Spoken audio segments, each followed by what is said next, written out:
The Civil War ends, right? And you'd think that's the end of the story. But in a lot of ways, it was just the beginning. We're going to dive into what happened next, that chaotic, hopeful, and ultimately tragic period known as Reconstruction. And this right here, this was the single most explosive question facing the entire country. Yeah, the war had settled the issue of slavery, but it blew the lid off a whole new set of questions about what freedom really means, who gets to be a citizen, and what America was actually going to look like. You have to picture it. 1865. The guns have fallen silent, but there's no real sense of peace. It's chaos. The South is just decimated, and the government is facing this massive crisis it has absolutely no playbook for. I mean, just try to wrap your head around this. The country is staring down three gigantic problems, all tangled up together. How do you bring 11 states back into the fold? How do you rebuild an entire region's economy from the ground up? And maybe the biggest question of all, what is the future for 4 million people who were property one day and free the next? And the timing here is just staggering. Lee surrenders, and you think, okay, maybe now we can start to rebuild. But just 5 days later, President Lincoln is assassinated. It throws the whole country into an even deeper state of confusion right at the moment this new era was supposed to be starting. But here's the crazy part. Out of all that chaos, this incredible, almost unbelievable moment of hope emerges. For a little while, it looked like the nation wasn't just going to be patched up. It was going to be fundamentally remade, with powerful new guarantees of freedom for everyone. And the idea they came up with was, well, it was totally radical for the time. The thinking was, simple laws aren't going to cut it. They can be repealed or ignored. If this change was going to stick, it had to be written into the very DNA of the country, the Constitution itself. And if you look at these amendments, you can see this incredible step-by-step logic at play. First, the 13th Amendment. Boom! Slavery is illegal. Full stop.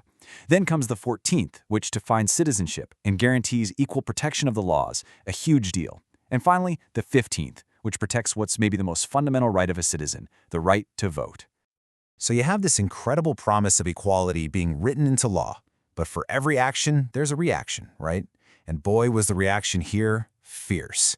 The effort to build this new America was met with a brutal, organized resistance.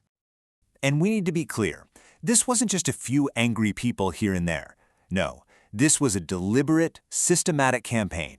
They used laws, they used economic pressure, and they used outright terrorism to claw back every gain of Reconstruction and put the old racial hierarchy back in place. The first line of attack was legal. Southern states almost immediately passed these things called black codes. And let's be real, they were a thinly veiled attempt to bring back slavery in everything but name, controlling where black people could work, where they could travel, basically controlling their entire lives. They got really creative and frankly sinister with dismantling the 15th Amendment.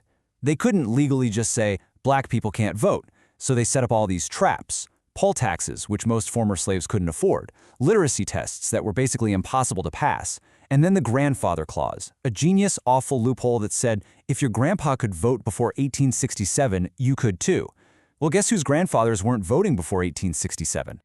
And it wasn't just about politics, it was about money too. The system of sharecropping sounded like a step up from slavery on the surface, right? But it was a debt trap. Landowners would rent out land and tools at inflated prices, so at the end of the year, the sharecropper always owed more than they made, tying them to that piece of land year after year. And when the laws and the economic traps still weren't enough to enforce the old social order, well, that's when the masks came on and the outright violence began. Groups like the Ku Klux Klan were formed to terrorize black citizens and their allies into submission. And don't think for a second this was just some abstract threat. This was terrifyingly real. Just listen to what happened to Abram Colby, a black man who was elected to the Georgia legislature. He refused a bribe to switch his vote. And for that, this happened. What's chilling is who he said was in the mob. A lawyer, a doctor, first-class men. This violence was targeted, political, and woven into the fabric of society. Eventually, after years of this relentless campaign of terror and political obstruction, the North just lost its nerve. The political will to see this radical project through started to crumble, and the great promise of Reconstruction was about to be officially betrayed. And this is the moment it all comes crashing down. After a messy, disputed presidential election, a dirty deal was cut in a back room. The Republicans got to keep the White House. The price? They had to pull the last of the federal troops out of the South. the very soldiers who were acting as protectors for African Americans. You gotta understand, pulling those troops out wasn't just a symbolic move. It was like firing a starting pistol. It was the green light for southern states to go full speed ahead with dismantling every single right that had been gained. There was nothing stopping them now. And then came the final nail in the coffin. In one of the most infamous legal twists in American history, the Supreme Court took the 14th Amendment, the very amendment designed to guarantee equality, and used it to justify segregation. Their ruling in Plessy versus Ferguson created the idea of separate but equal. With that ruling, the Supreme Court basically rubber-stamped segregation across the country. It opened the floodgates for the whole system of Jim Crow laws that would oppress and terrorize Black Americans for the next 70-plus years. The equal part of separate but equal? That was always a lie.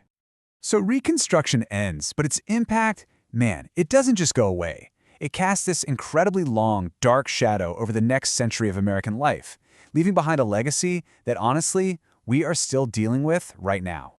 That's why we call it an unfinished revolution, because all those huge fundamental questions about who gets to be a citizen, what rights that citizenship guarantees, and how we all live together in a multiracial democracy, they were never fully answered. The civil rights movement nearly 100 years later was in many ways just trying to finish the job that Reconstruction started. And that kind of leaves us with one last big question. Yeah, the history books say Reconstruction ended in 1877, but when you look at the struggles for equality and justice that continue to this day, you have to ask yourself, has it ever really been finished?